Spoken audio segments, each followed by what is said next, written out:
This is me, standing on a football field, looking straight ahead at a 90-degree angle. To simulate the field of view of the eyes, I used a 35mm lens.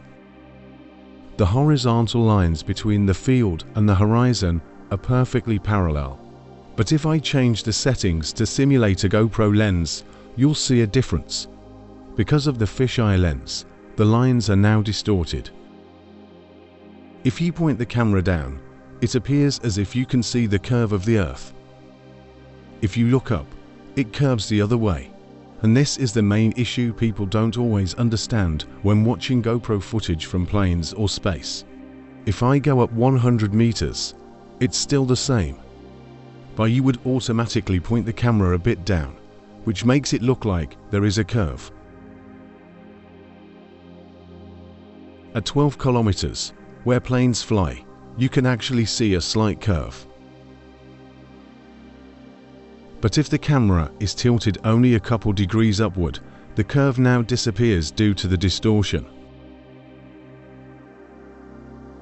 Most people would point it down, and the curve then appears exaggerated or fake. Let's try 100 kilometers, where blue origin reaches. Here, you can clearly see the curve.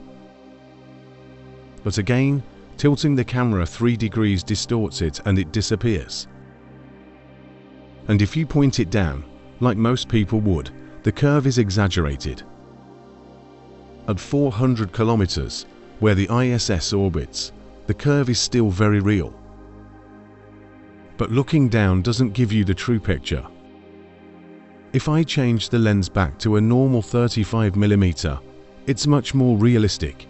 The curve looks the same whether you're looking up or down, and is actually more noticeable than with a GoPro. The same is true at blue origin's height of 100 kilometers. PS, clouds do not appear at 100 kilometers. And at 12 kilometers too.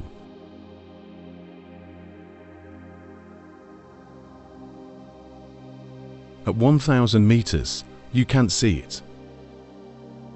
I hope you learned something from this little demonstration. Please check out my channel for more.